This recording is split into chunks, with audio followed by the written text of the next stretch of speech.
Hello, everybody. Hey, welcome back to Justice Reinvestment. I hope that a bunch of you have had the opportunity to see the first 3 episodes. The first one, kind of my crazy story, and the next one was with Jenny Harden. And Jenny and I talked about what is justice reinvestment. And then Jennifer and I talked about, Jennifer Mackey was the third one. And these are both my staff, and I have a staff member here today, Miss Tonya Lebrun, and I'm going to introduce her and have her share some of how she came to do the same work we all do.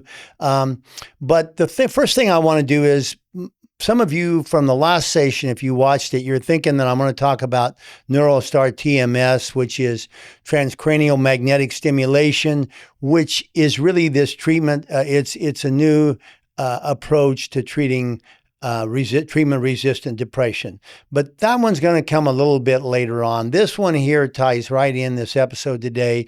It's a perfectly great, extremely sad example of why we need justice reinvestment and reinventing our criminal justice system.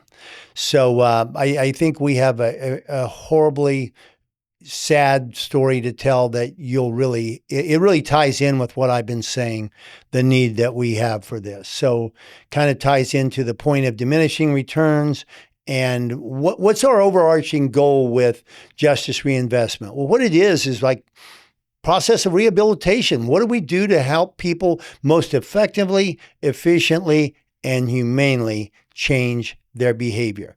And all those things work together, and they work so much better than this punitive punishment model we have, in particular for people that have substance use disorders.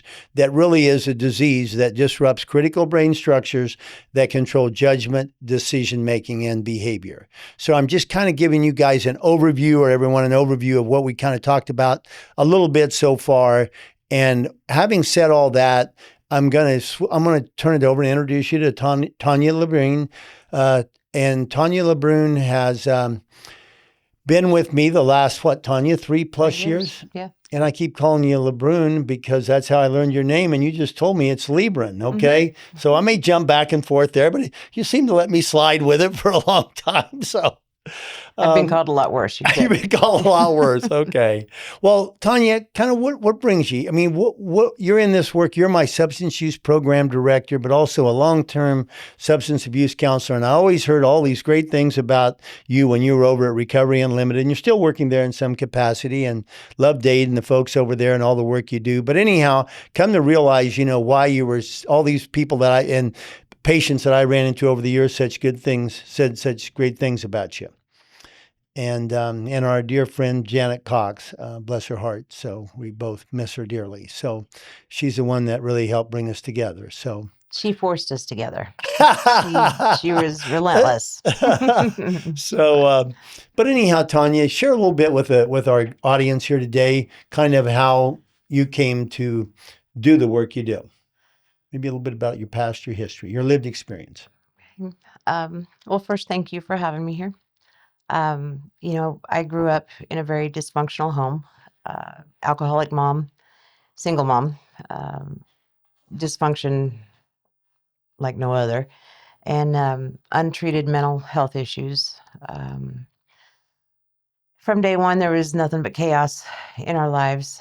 She was a chronic alcoholic, but, never got into legal troubles.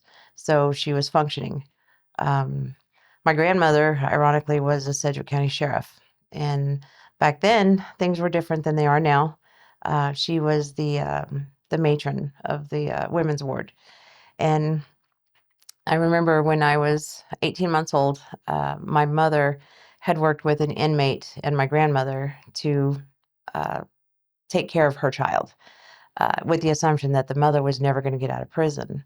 And so my mom took on Sheila, is who I knew her as. So I grew up, most of my from 2 to almost 5, Sheila was always there. And I remember one night we got in trouble. We got caught coloring on the walls. We were, artists in the making. And we got caught, got spanked, sent to bed. I woke up the next morning and Sheila was gone. And, where's Sheila? Where's Sheila? She's gone. And that's all that was ever said. And I didn't realize at that moment that that was starting a pattern in my life. Um, you know, uh, next major event, I was, I think, 8. My mom got married, and so I had 3. It was an instant family. I had 2 brothers and a sister that were close to my Overnight, age, huh? overnight, basically. He was from Mexico, and so once they'd gotten married, he brought his kids here. And so, we had, you know, it went from me and my mom to me, my mom, a new sister, 2 new brothers, 4 new uncles, 3 new cousins, all living in a 2-bedroom house. Ready-made family. Ready-made family, all alcoholics. Throw And, that in there, yeah, okay. yeah. Uh, and we lived great. We were happy. We didn't realize the dysfunction that was, Existed. existed in our home. I remember one day, me and my sister had snuck a cigarette out of my mom's pack before they had gone out for the day. It was a Saturday morning, and it was very normal. Me and my sister stayed home and we cleaned the house and stuff, and they went out and did whatever they needed to do. Well, this particular day, my younger brother had spilled a drink all over him, so they had to come home for him to change his clothes.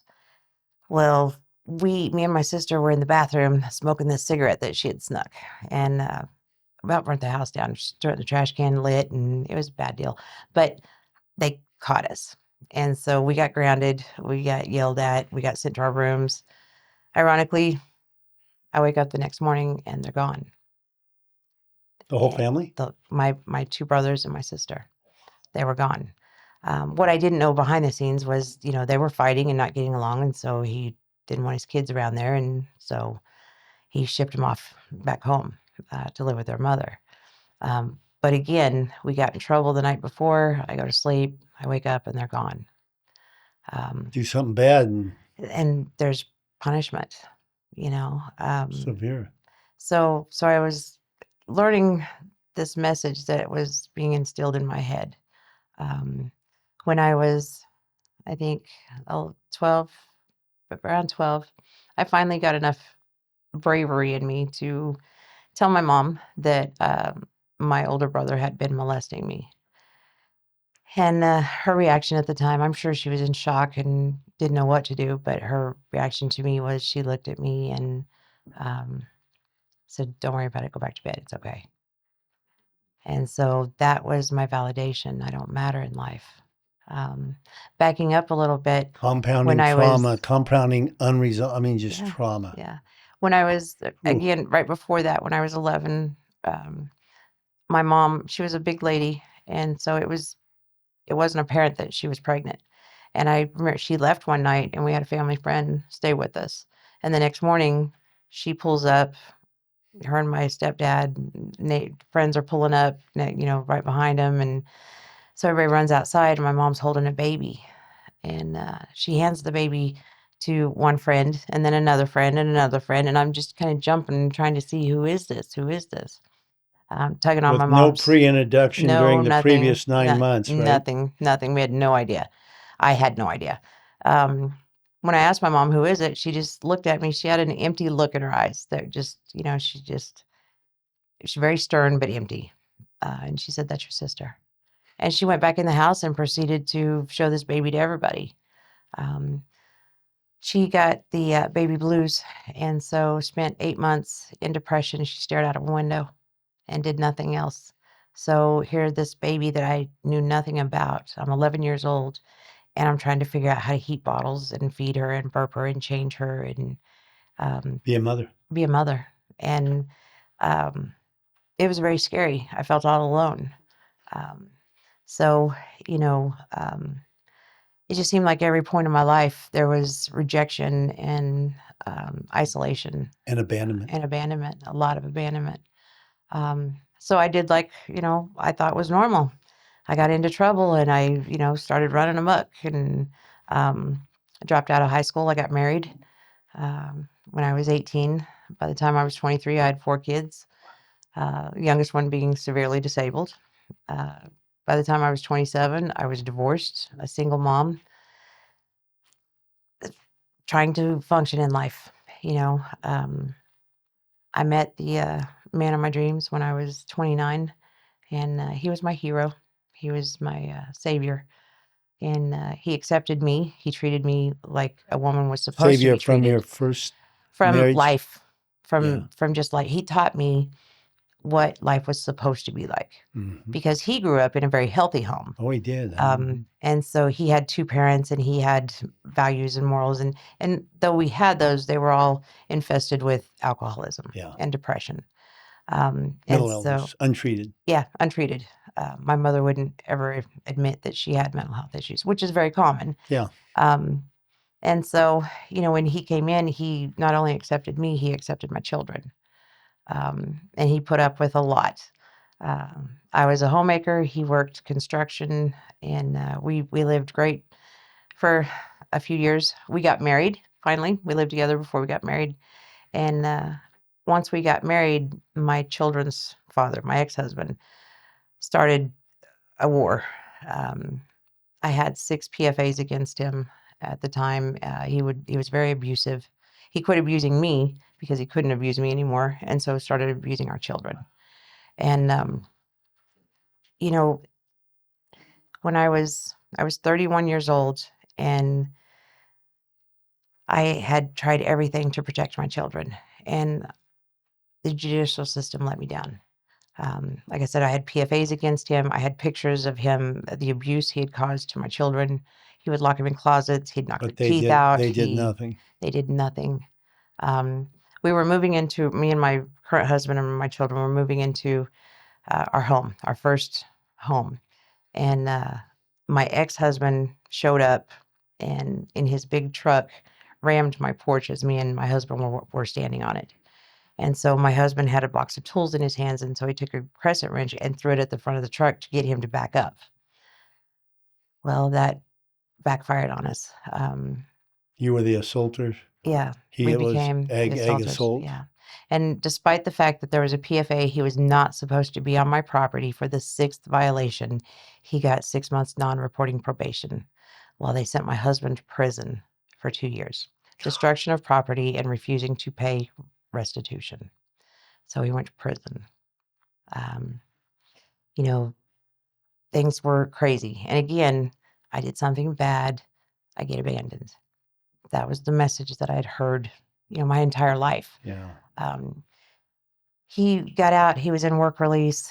We were trying to get things together. Um, I was court ordered to send my children with their father.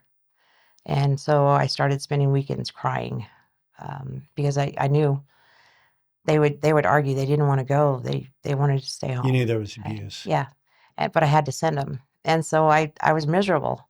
And I got introduced to meth, and I fell in love. I forgot All all the that pain, negative. right? Yeah, it all just went away. And, not understanding addiction like I did back Yeah, then, right. I always thought, well, I don't drink because I'll become an alcoholic like the rest of my family. And this is okay to do this. It's At okay least to I do don't do drugs, that, right? right? Yeah, yeah. I quickly became addicted, and my husband told me many times, if you do not stop, I'm going to leave you. I didn't believe him. I think what it was I didn't know how to stop. Once addiction spirals, it's hard to, we it really takes get to a some- point where we don't know how to stop. Yeah, right. It And- hijacks the brain. Methamphetamine in Yes, particular. yes. It's the number one thing that hijacks the brain, the survival system. Yeah. So, I didn't stop. He came home from work early one day, and just in time to see me walking out of the dope man's house. Just conveniently lived across the street from us. And next thing you know, there's police everywhere, and he's going to jail. And the last thing he said to me before he got in that cop car was, "I told you I would leave you."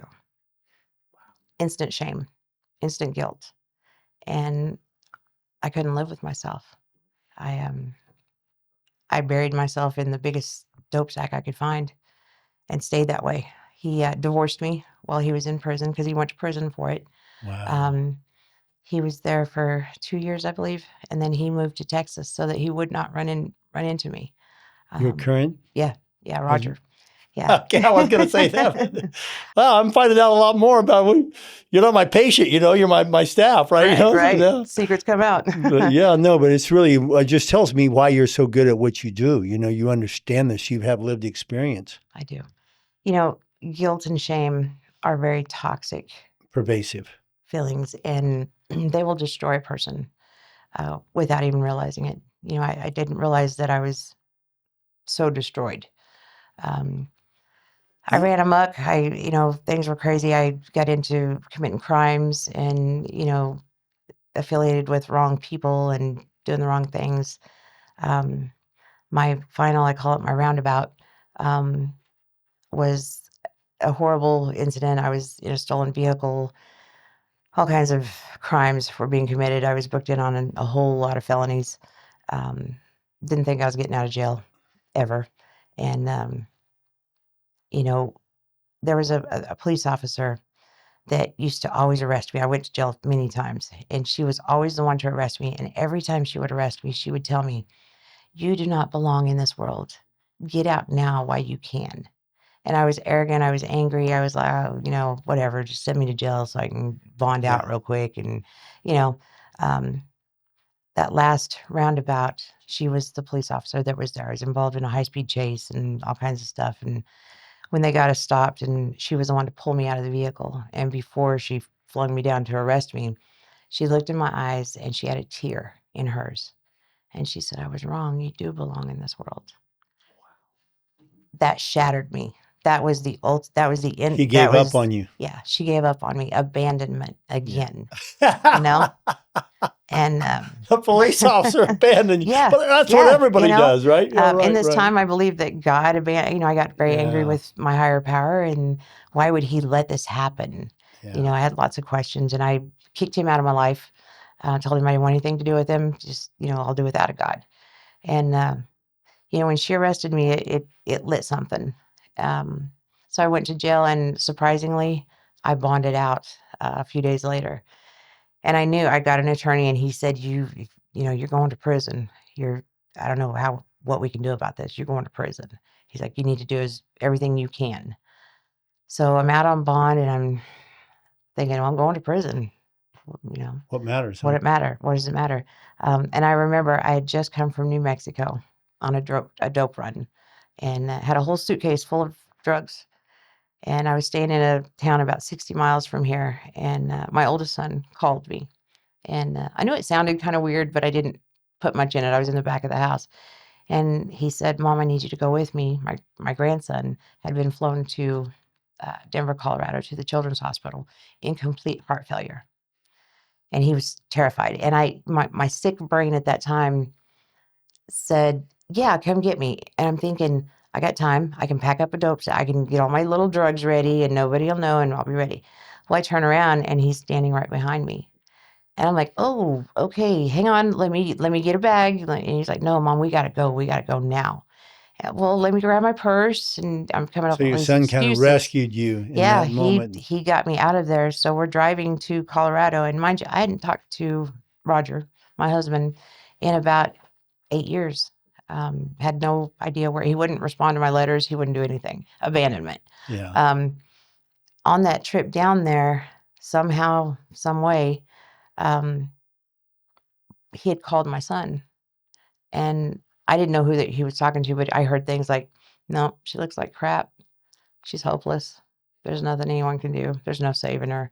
And I'm looking like, "What are you doing?" And finally, he hands me the phone, and it's the first time I'd talked to Roger in 8 years. And we talked a little bit, and um, the next 3 or 4 days later, we're in the hospital. And you know how addicts, we feel like we should be rewarded when we do something normal. We should be on the Um, soapbox, right? For doing yeah, something normal, right? and God forbid. Well, my son had to travel back and forth to Wichita, to keep working. And so I stayed down there with my grandson and my daughter-in-law. And I was dope sick the whole time. I was miserable. And when he came back that next weekend, he just glared at me and gave me the most awful looks. And I don't remember what he said. It was so painful. I to this day can't remember what he said, but I remember my response. And that was, "Nicholas, I am your mother." And his response back was, no, you're a junkie. My son is laying here fighting for his life, and you voluntarily try to destroy yours on a daily. I wish you were dead. Wow. And so, of course, I run out of the room. I don't need to take this. And didn't have money, didn't have ID, I didn't have anything except I had my cell phone and Roger's number. And so I called him, and do you know what this little kid just told me? And, Roger said, well, is there any truth to that? Well, you know what? If you too, I'm out of here. Hang up on him, don't talk to him. Well, in the children's hospital, they had this room, and every time I walked by it, it made me angry, and I didn't know why. So here it is at 2:30 in the morning. I've ran away from, my family and everybody in that room. Nowhere to go. I walked outside. I'm a city girl. I walk out, and there's 3 deers standing right there on the sidewalk, and so I rush back in. There's wild animals outside. I'm not going out there. And so I decided I'm gonna confront this room. It was a spiritual maze. And so I'm thinking, "What is this?" And I read the directions. For the first time in 6.5, 7 years, I talked to God, and I did just what it said. And, I confessed everything and, talked about the misery and the hopelessness and being alone and isolated and, just feeling like there was nothing. And I did like we all do in times of sorrow. I bargained with him. Lord, save my grandson. Take me. If I'm not worth saving, take me out. But please don't take my grandson. And doctors had been in every day for weeks doing the echocardiograms. No changes, no changes. Well, this one day they come in, the day after I went through that maze, they came in and they did the echocardiogram, and then they came in an hour later, did another one, they kept doing them. Something had changed. And so the next morning they called for a meeting, and they called us in there, and a whole team of doctors came in and said, we don't know how to explain this. And we're all thinking, oh gosh, this is the end. And miraculously, the blood clot that was taking his life, robbing him of his life, had suddenly disappeared. It was gone, completely gone. And that was the best moment of my life. And your life changed, huh? Shortly after that, because, as I'm celebrating this, and then my next thought right in the middle of everything was, oh my God, he saved his life. I'm going to die, because I had bargained that, take me instead of him. And so on the way home, I had to ride home with my angry son and my ex-husband, the children's father. And it was a horrible ride. And my son said, I'm not taking you back out there, and I at this time I'm thinking, okay, I'm going to die anyway. So take me wherever you want. And I told him that, take me wherever you want. He became the mother in the relationship, along the way in our dysfunction. And he said, I'm taking you to Parallax. And So you got into treatment, and all this no, I started the didn't get journey. into And treatment. what? Before he left, dropped me off at Parallax, the back doors to the detox department. He said, if you leave there, you will never see me or my children again.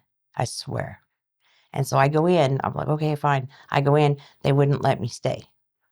And I said, no, you don't understand. I have to stay.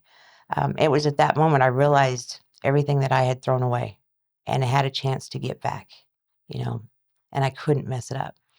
And we argued, me and the detox person argued. He kept saying, I'm sorry, you can't stay. And he, at one point, So you were said, actually finally fighting for your life. yeah. And he would not let me stay. And he even said, Tonya, you've been here how many times?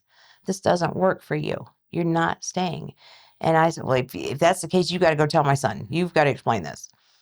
He does. He explains it. And I remember him telling my son, your mom's a lost cause. There's no saving her. And so my son lets me get into his car, and he, the second best punishment, I'll take you to my mom's, to my mom's. So I went to stay with my mom for a few days, and I decided, you know what? I'm not a lost cause. I do belong in this world. I matter. And I had to fight tooth and nail. I got into an Oxford house. I stayed clean. I was clean about 14 months. In this time, Roger moved back from Texas to here, and he guided me every step of the way. He encouraged me. There was one incident where I found drugs in the house, in the Oxford house, and I called him, and he kept me on the phone to distract me long enough to where he was there, had the drugs out of the house before I even knew it. He saved me. When I went to court, remember my attorney said I was going to prison, and I had Judge Gearing, and he's an amazing man. Instead of ordering me to prison, he had read the letters that Oxford House members and different people had written about me, and he said, you obviously don't see what others see yet, and I'm going to give you a chance. Wow. And So that he was sent it, me. huh? That was it. That kind of brings us to what we're talking about today, and I told you when you told me just about that right before we came, I didn't know that I had a really great interaction with Judge Gearing when I was in drug court, and I was with drug court, and I really liked him. He always explained he cared about people, and he really explained he was always willing to look at mitigating circumstances like he did there. Okay. Now, it just so happens we're looking at a judge that actually did individualized justice. Now, I'm going to transcend this to a case that we talk about, one of the reasons why we're here today to talk about. And this is a gentleman named Josh. And I'm just going to call him Josh. You know him. We know him as something different, but it doesn't matter. That's what we've decided. And so anyhow, you had known him previous to this, but I knew him, ran into him in, I think it was August 29th, 2024. And I'm going to apologize to our audience today because I'm going to do a little reading today from notes. And I'm very pretty much off the cuff guy, but I want to just let you guys know this is going to have the facts of this case that really illustrate a lot. And I think it's really important that people get this. But this was my first interaction with Josh. Therapist praised Josh for reaching out to get help after he indicated that he had extreme anxiety, depression, and substance use disorder, with primary drug of choice being methamphetamine, but also alcohol. So Joshua indicated, these are just kind of jumping over to the next part. Joshua indicated that his anxiety was so severe that if he didn't drink alcohol or use methamphetamine when he came home from work, it would take him 3 or 4 hours in the evening to settle down enough to be able to eat. He also indicated that he had been suicidal more days than not. So this is like the opening session, and this guy is really being this open and vulnerable. And he's a guy that I could tell was pretty guarded. I told him a little of my story, and I think that helps some too. So Josh indicated that he had tried medications like several times, but just really didn't have any efficacy with them. And he really just didn't see the point in that. But ultimately, his overall goal was to get past a 26-month underlying sentence he had for probation, which I learned later was about. But, he said he was really glad he never really had anybody really look into his mental health or him being willing to be that, vulnerable to do that. So at that time, I mentioned to him I was going to how about seeing Tonya Lebrun? And he goes, yeah, I know Tonya. And I said, wow, that's great. So, if she could do your substance abuse and I see you for your mental health. Okay. So that's kind of where that was at. And then the next time I saw him again, and this time I'm just looking at my notes to be factual, it's 9/12/24. And he related that after having the last great therapy session with this provider, the next week was terrible because he got his van stolen and lost all of his tools to someone who had just moved in less than a mile away to another apartment building in the complex where he was the maintenance manager. So he went through all the tools that were essential to his survival financially that he had lost.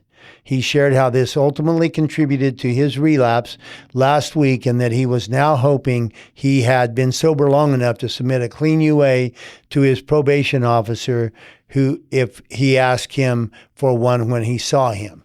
Now, this is because it would be a crime to use, right? This is a criminal violation. This is not a relapse for this disease that I talked about earlier. This is us criminalizing these behaviors, which I talk about. It would be him going to prison for 2 years. Yeah, for 26 months, exactly. Now it was a punitive model, the criminal model, rather than the therapeutic drug court model. That if we had that in place, we would have said, Josh, you've had a slip here, and let's kind of see what we can do to arrest that, and Right. Get you back on track. Yeah, get you back on track, and kind of let that be a catalyst or a catapult for his recovery. Okay. So he noted that his anxiety had went through the roof and his depression was now at an all-time low, meaning high, meaning he was really down. Josh explained how he got the current assault with a deadly weapon charge that was reduced to 2 felony aggravated assaults. He was now on probation with community corrections. So when Josh told me, Tonya, about that, there's a therapist, and counselor, this stuff's hard, right? I mean, you hear this shit and you just go, oh my God, quit. I can't. So what happened is he's going down the road. I think he was going down Hydraulic and toward Wausau, and a car was pulled over, a van or whatever, and he had to pull out around to miss that. Somebody else was in another vehicle and they ran into him and clipped his car, van or whatever. And so boom, and then they went and ran right into the house across the street. Well, he turned his van around, went over and started knocking on the door to, hey, we need to trade and change insurance. And the lady didn't really speak good English, said, no, not come in. He goes, no, I need somebody to take the insurance. And so anyhow, didn't want to, didn't do it, whatever. So he's really knocking on the door, getting more insistent about it. And all of a sudden, some guy, and Josh's a big guy, but some guy, he told me, was a bear of a man, came over, picked him up, took him out by the street, threw him down. He got up fighting, okay? And the guy ultimately went and got a pickaxe handle or whatever it was, some kind of a shovel what he got. And kind of the little story as well, right? But anyhow, so he ends up, while that's going on, and he just grabbed the hand of the shovel because he knew the other end. So at that time, the people had come in the house that wouldn't come in. They came out. So now they were at it, and I got to fight. So anyhow, he ends up pulling a knife to defend himself. And because there was 3 of them. Because there was 3 of them and a big guy. And anyhow, so while this is going on, they call the police. Well, the police come out and arrest him. Okay, he gets arrested for ag assault. So while he gets arrested for ag assault and he's looking at this whole thing, he goes in and he recounts this very same story to his attorney that is now deceased, as a matter of fact, we found out, and he had lost his bar license because he had abandoned a lot of other patients. But I find there's a lot of attorneys that abandon their patients along the way too. And they aren't like the one that I had, and many that I had along the way. They look at what's the easiest plea bargain. And Josh is like, what the hell? I've always been screwed or whatever. I just got to do 26 months underlying probation. And Josh said, really, if you look at the court case, I couldn't believe it. But the cop took down the police report was exactly what happened. And if they would have just went by that, there wasn't any way. And anybody normally would have taken it to court and he wouldn't have had any charges. So anyhow, what ends up happening, he's on 26 months for this probation, right? And he's got to walk it down. And I'm trying to help him walk it down, and you too, but I'm dealing with this anxiety and this extreme depression. I was actually trying to get him into TMS therapy for it, but he just really, we weren't ever able to get to that point. So anyhow, he shared how that part of the story in which he was a victim was overlooked once the police officers heard about the knife that he had to defend himself, which caused the attacker to call the police. Josh felt that everything would be, he thought he might get better after he saw the medical provider. But anyhow, what I did was I completed the CESD depression scale on him and a generalized anxiety disorder assessment, of which the maximum is 21, and that's what Josh scored, was 21 out of 21, and he scored 20. I believe it was a score on his CESD was like 35, when 21 or more was major depressive disorder. So anyhow, then he even almost scored out for bipolar because his anxiety and depression were so extreme. So I'm really getting interested in this guy. Like, we got to work with this guy, because he's a really good guy, got a great heart. So anyhow, the next time I saw him, and actually it was the last time I saw him, that time was 9/26/24. And at that time, I'm just going to cover, Josh talked about the medications he got on, and they helped him with his high blood pressure, but not his alcohol use. So that really wasn't really, we weren't getting there. And he was still experiencing considerable anxiety.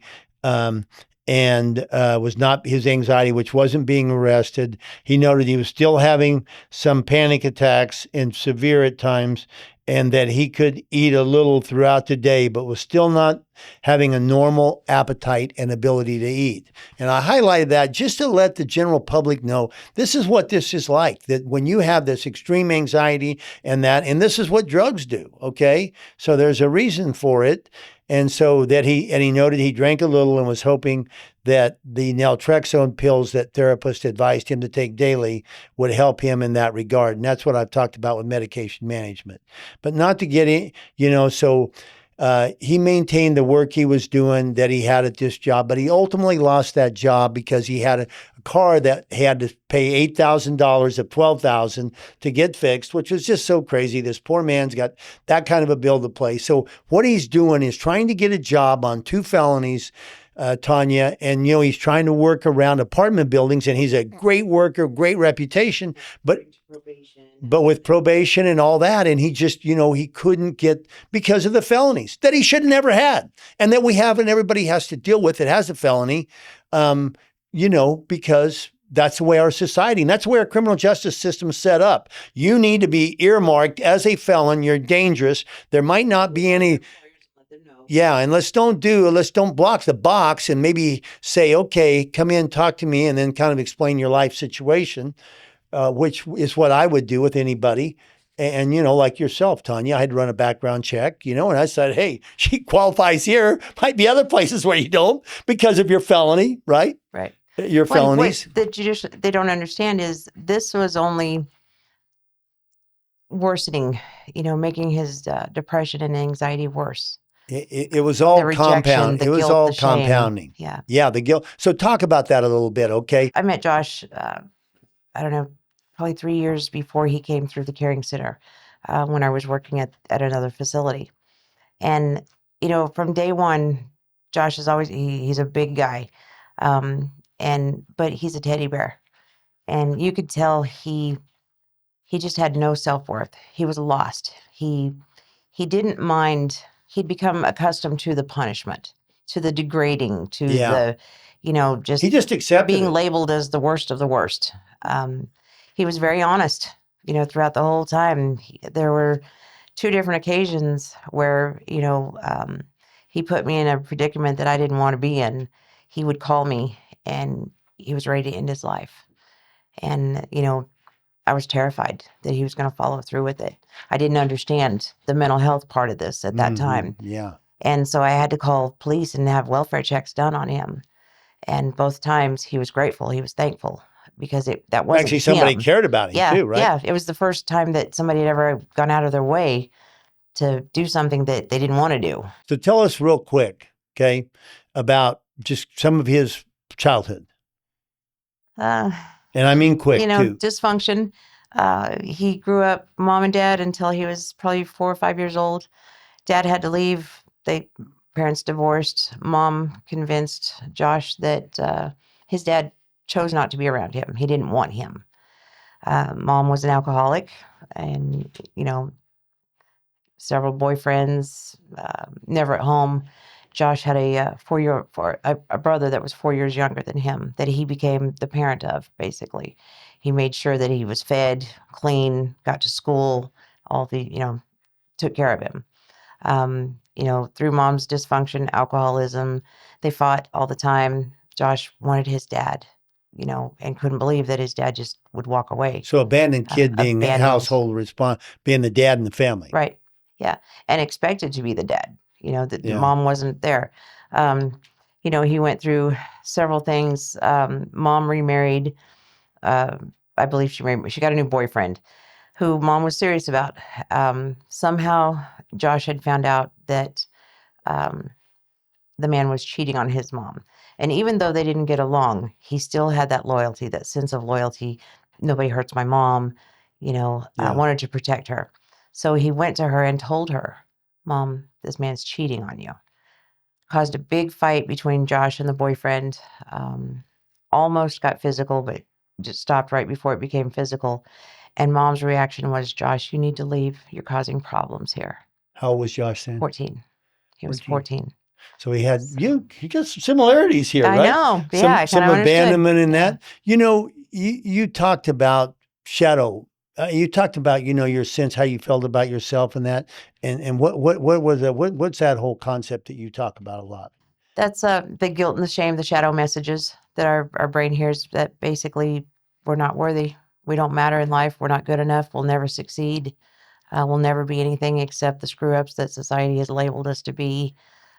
Just like Josh laid down for that, you know, took that plea. What's the point to fight? We're just going to be proven wrong anyway. And we're going to lose it anyhow, and it doesn't matter. You know, like, okay, let's just take this a little bit therapeutic for a minute. You know, William Glasser is the head of reality. You know, he's founded Reality Therapy, and he's always talking about, you know, and then ironically, Brene Brown with the power of vulnerability, right? She talks about this same thing. And the key things are love and a sense of belonging, right? And then, but really, if they have that, then that is when people, that's what the tie is to worthiness. And really, that was the main difference. Not only that they had a sense, love and belonging, but they felt they were worthy of that. Which is something that a lot of children of alcoholic parents or drug addicted parents are robbed of. The adults of alcoholic families thing, right? That we talk about, right? We don't get that sense of belonging. We don't get the sense of love. We feel worthless. Yeah. And so that's exactly. And, you know, then Brene says, you know, like we're all biologically wired to be connected with one another, right?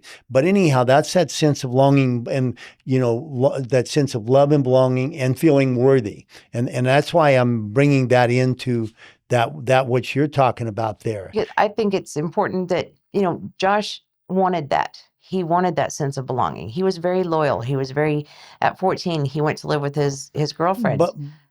But you know what he never had, Tonya? He would never believe in himself, okay? He never believed that he was worth it. Now listen, Jen Mackey was on here, you know, last episode, and she talked about the kids, right? And they don't have a sense of value, and she's always hammering in them, they're valuable. You know, you have value. Now she was doing that at a young age for at these kids at a young age when a lot of other people weren't, you know? So that was kind of a whole different, you know, and they turn into just being, like I told so many of my patients, you know, our patients, hey, you know, let's stop being a walking apology. Pete Ninemire is not that, okay? I've got out of prison and I served my time and I don't give a damn, you know, you aren't telling me whatever. But I have family. My family was there for me and they supported me through this whole thing, right? And when I felt like a real POS and probably was in many ways, they never wanted to hear that. You know, they believed in the person they knew I was, right? So many people don't get that. Josh didn't get that. He didn't have that sense of support. And so for people out there that could have a simple solution to complex problems and don't understand that, this is what Tonya and I are talking about with her sharing the depths of her story. And now it just happens to kind of correlate, right? So many things, right?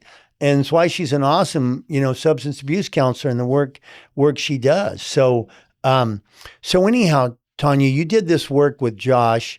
And you worked with him over the year, right? But you know, here's what I'm going to tell you guys that happened. That was really, you had worked a little with him before this incident, right? I did for about 3 years off and on. No, but I mean before the incident we're going to talk about that put him before the court recently, where I seen amazing changes. Yeah, and then so anyhow, but what happened is it was a time, I think it was like last fall, and he I came by and I seen him at the Caring Center, and he had been dropping off this kid, the family kid, and he had left and dropped the kid off and came back, and he's really connected with his family. He'd been involved with, you know, he knew the mom for 25 years, and he was really being a de facto father for the teenage daughter and the son. 18-year-old son or 19-year-old son. He had just dropped off, and I talked to Josh about getting back in treatment, therapy, and that. And he goes, I know, Pete, I got to get back. So he leaves that night. He goes down, he's going down Maine, going south on Maine, and turns out he, was in the left lane, but there was a kid that was in the same left lane, but he just came up on him like boom. And the kid didn't have any kind of reflector lights, and all he was wearing was a headband lamp. And Josh shot over in the left lane. The kid did the same thing at the same time and clipped the side of his car and the mirror. And so the kid, it knocked him down. Josh was like less than a block from his home, but the kid picked up his bike and went across, the street, pushing the bike over there. Josh didn't have his phone, felt he was going to need the phone.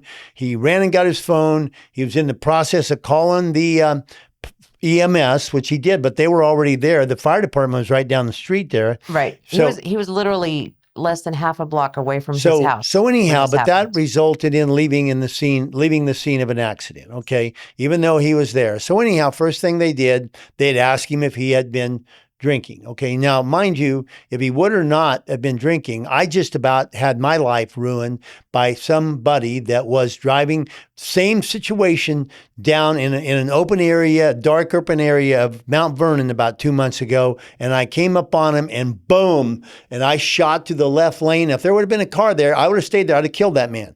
Okay. And of course that would have been my fault. Okay. So anyhow, maybe it wouldn't have been, but it would have ruined my life one way or another. Okay, or it would have had a horrible impact on it, and it killed this other guy. So anyhow, responsibility sometimes flows two ways, and so anyhow, what happened was they did a they did a field sobriety test, and he passed the test there. They took him downtown, and he didn't. He did a test down there, and I believe he was .08.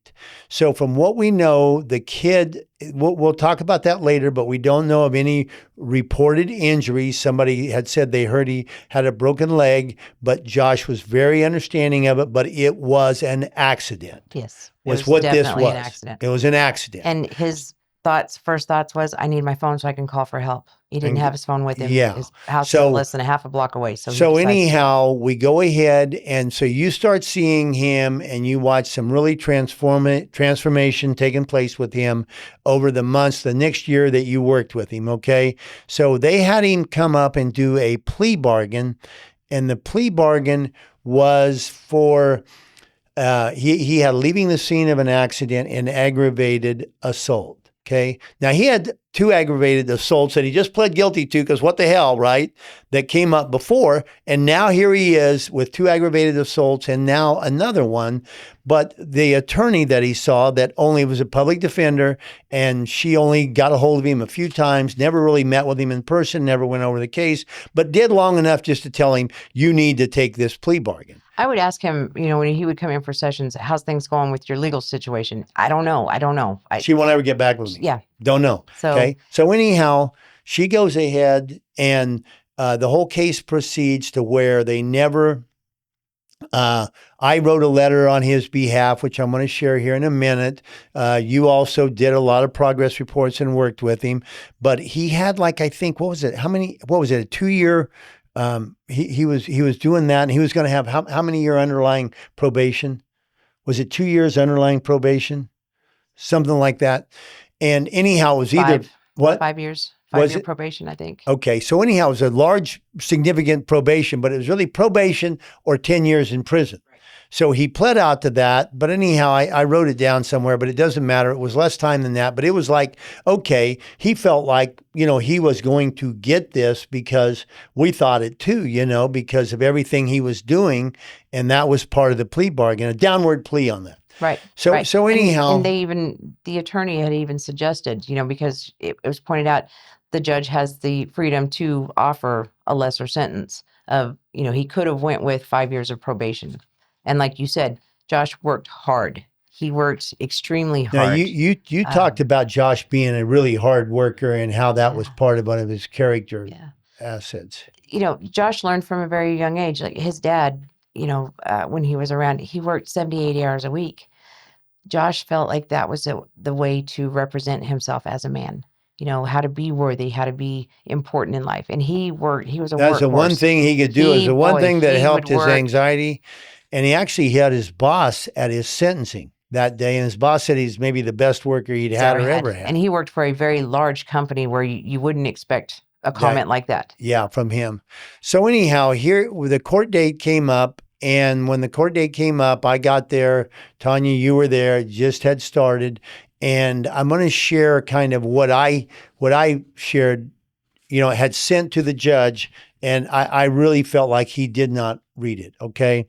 So it said, I'm writing in regard to Josh, who is currently before the court for consideration of a discretionary plea agreement that may result in either a term of incarceration or an opportunity for probation. I would like to provide insight based upon my therapeutic relationship with patient and the circumstances that have contributed to his current situation. Mr. Josh initially presented for assessment on August 24. At that time, he exhibited significant symptoms of anxiety and depression, which he reported impacted him for much of his life.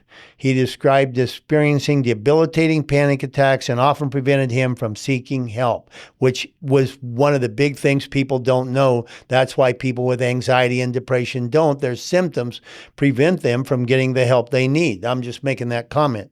So he acknowledged that these untreated mental health concerns contributed to his pattern of self-medicating through substance use, including meth and alcohol. So he reported intermittent success. I'm kind of shooting over some of this in the interest of time, but I found him to be very hardworking. And one notable barrier that I talked about that had been a prior felony convictions really stemming from an incident in which he reports attempting to defend himself during a rapidly escalating situation. Mr. Josh has consistently demonstrated a willingness to accept responsibility in past actions. However, his longstanding anxiety and depression have made it difficult for him to effectively advocate for himself and navigate challenging situations in his life. So during the periods of consistent participation, he demonstrated meaningful progress in recovery with his stability. So that's one thing you talk about. So on the evening of that event, I talked about contact with Mr. Josh. At that time, he was transporting his friend's child. We've already talked about that. So I fully recognize the seriousness of this matter in that he had been using alcohol, which, I'm not excusing, and At the neither time is... of his crime. But that was actually resolved outside of this case. Yeah. And so I put, he is taking on a meaningful role, supporting a household that includes multiple adolescents who appear to respect and rely on him. His efforts to provide stability and guidance with that environment reflect his capacity for responsibility and positive change. Based on my professional observations, I believe Mr. Josh would be an appropriate candidate for structured long-term probation. Such an approach would allow for continued accountability while supporting ongoing recovery, mental health treatment, and pro-social development. In my clinical opinion, a treatment-centered, super-oriented, and supervised community-based alternative would provide greater opportunity for sustained rehabilitation than a period of incarceration alone. So while you and I were in this courtroom, Tonya, we noticed that the attorney never brought any of this up, never said a thing about that. And the attorney acted like she had just gotten that case that morning. She's very unprepared. And we never had an opportunity to input anything on his case. We had to watch in horror as that 17-year-old daughter and 18-year-old son there with his friend of 25 years while this judge sentenced him to 10 years in prison rather than probation. And you know what? And this guy never looked him in the face. And that's what I've been in 2 other cases in these crazy ass discretionary sentences. And the judge, all he had to say was, all I see, you're on number 4 on the severity box. You're doing good now, but... No, he said, but you're in the number 4 on this severity box. So for those of you in Kansas that think the sentencing guidelines are great, in many cases, they're not. They box people in. They don't give them the opportunity to have mitigating circumstances. And we are not doing what we should do in a therapeutic environment like a drug court model or another model of rehabilitation where we watch. So my point is with all this, what the hell is the point? Okay. Josh had already made the changes, was making the changes that incarceration now is intended to make. We've given him another felony. We've taken him away from a family that he had Great job. a great job. We're going to pay taxes instead of him be a burden on us instead of paying taxes and whatnot. But I'm basically trying to say that we need to train the people in the judiciary about this being a disease so that they are better informed about this and ultimately look at how we sentence people in the criminal justice system and take away the boxes, take away mandatory minimums that gave me 30 years or 25 years. Take away the shaming actions that we've lived with our entire lives. And the compilation of all this to find a better outcome for people that have substance use and mental health disorders. So anyhow, guys, we went through a lot here today. Tonya covered her very in-depth story about the shame and guilt that she had and the depths that took her to in her life before she finally got there, and the many other people that we work with that deserve this second chance. And we really need this criminal justice system to work in concert with interventions that don't go so far beyond the point of diminishing returns, and that we get people the help we need to help them turn their lives around and become productive, law-abiding citizens. We need the sentences to be appropriate and fitting, not damaging. Appropriate and fitting to the crime. And let's just say fitting to the condition or situation. Okay, guys. Well, it's great to have you all on board today. Thank you for your continued participation and checking out Justice Reinvestment. And we're going to get into this deeper as we go down this path toward reinventing and reinvesting in our criminal justice system. Thank you all.